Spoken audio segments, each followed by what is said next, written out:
Moi, je recycle un peu de tout ici, là. Et comme les bidons de 10 litres, les bouteilles de 1,5 litre, et les bouteilles de vin, les chaussures, les parfums, les bouteilles de sauce fresco et les cartons aussi.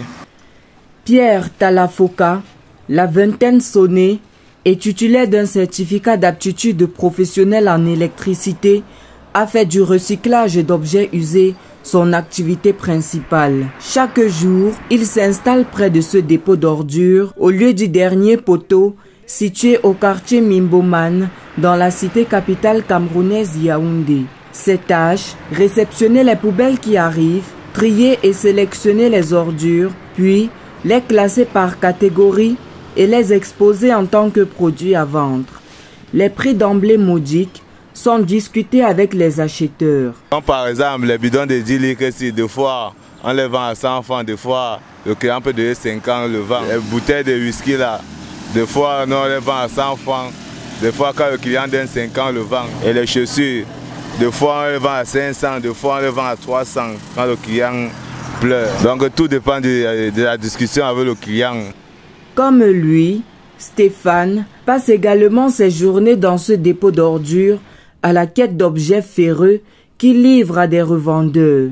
Pendant plus de 10 heures de temps au quotidien, il met en application le même processus.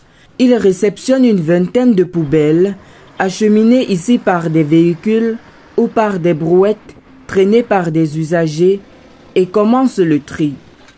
Ces objets sont pour la plupart acheminés dans la ville de Douala pour leur transformation.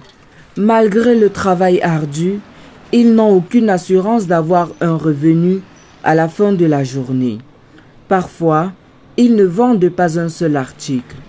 Le plus compliqué pour ces ramasseurs, c'est leur exposition constante aux maladies. Ouais, c'est pas très approprié d'abord parce que c'est un métier qui fait en sorte que vous allez fouiller vous allez mettre vos mains dans quelque chose qui est déjà sale. Donc au niveau hygiène, c'est pas facile. Un risque que Stéphane pense réduire en arborant une certaine armure constituée par lui-même. Moi par exemple, je mettais souvent les gants de l'hôpital là. Mais à la longue ça se déchire, c'est même pas très résistant, vous voyez un peu. Bon, je préfère opter un peu comme celle-ci là. Pour pouvoir mettre dans les mains, pour pouvoir bien fouiller les ordures et pour ne pas aussi me salir. C'est pour ça que je porte aussi un cache-nez pour masquer aussi les odeurs. Vous voyez un peu casser les odeurs, là sont nauséabondes. Au Cameroun, l'activité est perçue péjorativement par nombre de personnes. Une perception qui frustre ces jeunes gens. Vous faites ça en bordure de route, il y a ceux qui vont vous prendre un peu comme un fou. Ils se disent que bon, celui-là lui il fait quoi, l'encre de fait quoi, ils ne savent pas que c'est le recyclage. Certaines personnes pensent que non, nous sommes des fous alors que nous on connaît ce que nous on cherche dans le recyclage. Joseph, appelé le rappeur par ses collègues, s'est retrouvé dans cette activité à cause de ce qu'il qualifie de difficultés de la vie. Issu d'une famille de recycleurs, il a suivi le pas. Malheureusement, cette activité seule ne parvient pas à le nourrir, lui et sa famille. Oui, les gens souffrent pour jour. Au point où ils en manquent, ils souffrent, les familles. Et comme enfant et papa, parce qu'à la même, il n'y a pas moyen. Comme une manne qui tombe du ciel, il bénéficie souvent du soutien de certains compatriotes, admirateurs de sa détermination pour son travail. Mes difficultés par rapport au travail pénible que je fais là, c'est au point où je peux me blesser, j'entre là au bac, je ramasse un truc avec ma main, ça me blesse. Et qu'est-ce qui me soigne? C'est rien que vraiment le peuple qui vraiment y croit que voilà un enfant vraiment qui rend le monde en avant et on applaudit pour moi. Malgré les railleries et les conditions de travail dangereuses, Pierre, Stéphane ou encore Joseph ne baissent pas les bras tout en espérant mieux. Il n'y a aucun sous-métier dans la vie et rien n'est minime.